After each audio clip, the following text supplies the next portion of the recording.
Organisasi Barisan Kepemudaan Republik Indonesia bersinergi dan bersinkronisasi dengan TNI, Polri untuk membangun negeri serta membangkitkan sikap kritis terhadap lingkungan dan penegakan hukum. Bismillahirrahmanirrahim. Assalamualaikum warahmatullahi wabarakatuh. Selamat pagi, salam sejahtera bagi kita semuanya. Om Swastiastu, Namo Buddhaya, salam kebajikan.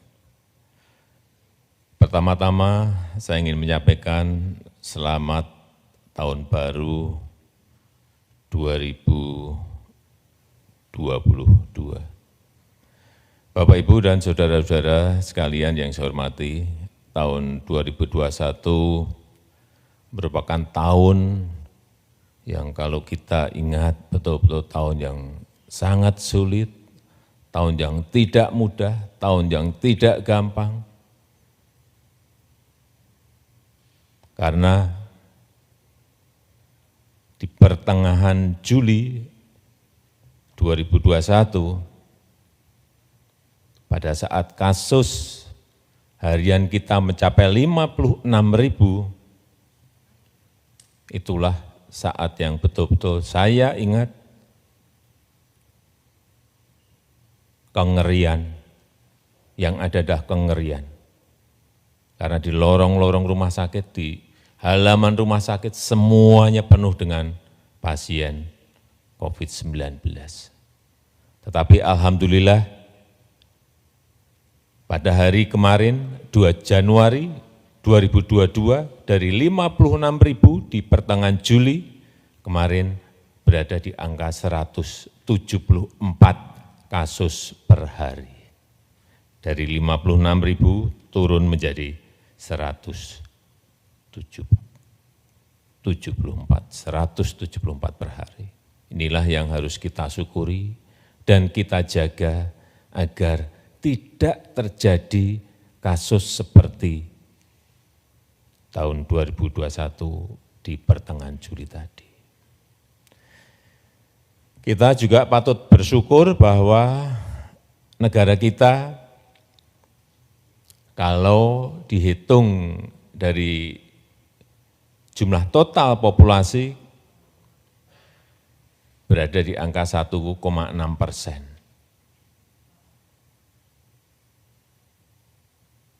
Karena jatuhnya di 4,26 juta. Amerika itu 16,8, Brasil 10,5, Rusia 7,2, India 2,5. Peringkat kita di 147 dari 220 negara. Ini patut kita syukuri. Dan pada hari ini juga patut kita syukuri, saya sudah khawatir nanti akhir tahun target kita 280 juta dosis vaksin bisa disuntikkan ke seluruh masyarakat. Tercapai atau tidak? Ternyata tadi pagi saya cek sudah berada di angka 281.299.690 dosis. Hati-hati, 280 juta dosis yang disuntikkan itu juga bukan barang yang mudah. Menyuntik 280 juta kali dalam waktu 1 tahun, bukan barang yang mudah. Karena geografi kita yang harus vaksinasi dengan perahu, vaksinasi naik sepeda motor, jalan kaki ke atas gunung, bukan sesuatu yang mudah. Vaksinasi anak kita juga sudah mencapai 3,8 juta dan hari ini dosis yang pertama sudah 79,6%, dosis kedua 54,8%. Dan untuk ibu kota provinsi, kota-kota besar yang interaksi masyarakatnya tinggi juga sudah di atas 70%. Dan 27 provinsi telah mencapai target dosis pertama di atas 70%. Ini kerja keras kita semuanya, pemerintah pusat, pemerintah daerah, TNI, Polri, BIN, seluruh perusahaan-perusahaan swasta, besar maupun menengah kecil, semuanya bergerak, ormas bergerak. Modal kita ada di situ. Kebersamaan, gotong royong inilah modal kita. Kalau kita lihat juga yang berkaitan dengan ekonomi, saya kira pemulihan ekonomi kita ini cukup kuat, neraca dagang kita surplus 34,4 miliar US dollar dalam 19 bulan surplus terus, belum pernah kita mengalami seperti ini. Ekspor kita juga naik year on year 49,7%, impor juga naik, bahan baku, bahan penolong 52,6%. Dan ekspor kita kenapa naiknya setinggi itu? Salah satunya karena kita hentikan ekspor raw material, ekspor bahan mentah dari minerba kita, yaitu nikel. Yang saya lihat biasanya hanya 1 sampai 2 miliar, kemarin akhir tahun sudah hampir mencapai 21 miliar, 20,8 miliar US dollar.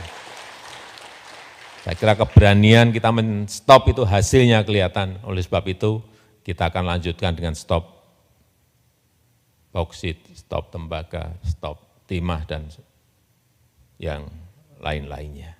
Hilirisasi menjadi kunci dari kenaikan ekspor kita.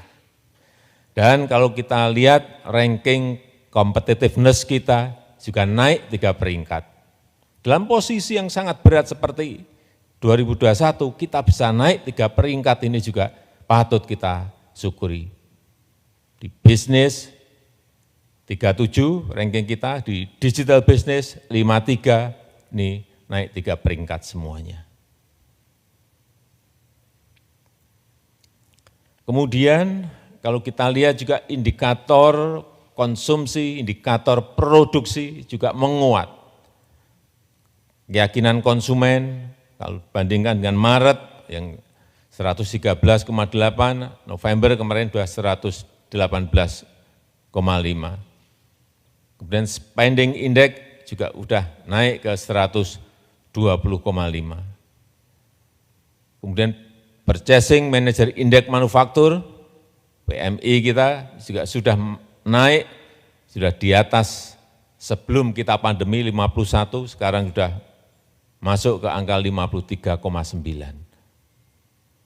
Optimisme melihat angka-angka seperti ini harus kita tunjukkan. Kemudian konsumsi listrik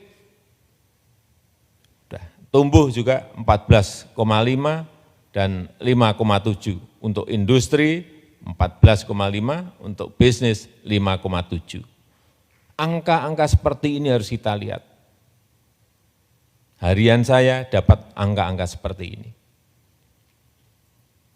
Inilah yang harus kita tingkatkan di tahun 2022, meskipun kita tahu masih akan banyak tantangan-tantangan yang kita hadapi, baik Omikron, baik kenaikan inflasi, baik nanti tapering off, baik kehilangan kontainer di mana-mana, baik negara-negara lain yang mengalami kelangkaan energi, yang ini akan mengganggu mungkin ekspor kita.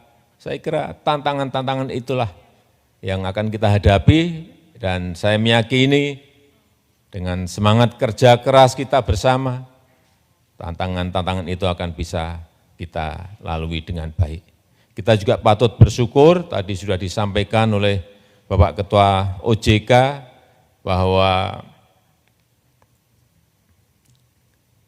di bursa sekarang ini ada kenaikan IHSG di 2021 dengan return 10,1%, ini sebuah angka yang lumayan tinggi, dan kalau dibandingkan dengan Filipina, dengan Malaysia, dengan Singapura, kita juga masih yang paling atas. Singapura di 9,8, Malaysia minus 3,7, Filipina minus 0,2%, kita di 10,1%. Ini juga patut kita syukuri. Dan jumlah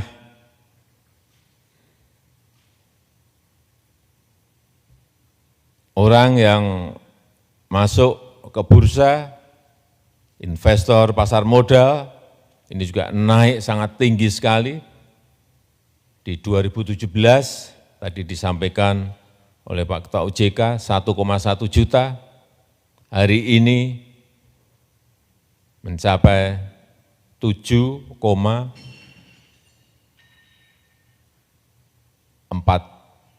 juta investor utamanya, investor-investor retail, ini yang banyak dari anak-anak muda, milenial, Gen Z, semuanya masuk. Dan kita harapkan ini akan terus membesar dan akan memberikan dorongan kepada pertumbuhan ekonomi negara kita. Saya rasa itu yang bisa saya sampaikan pada kesempatan yang baik ini. Kita terus bersemangat untuk bekerja keras menghadapi tantangan-tantangan di tahun 2022 ini, dan kita harapkan kita bisa melaluinya dengan baik. Saya tutup, terima kasih. Wassalamualaikum warahmatullahi wabarakatuh.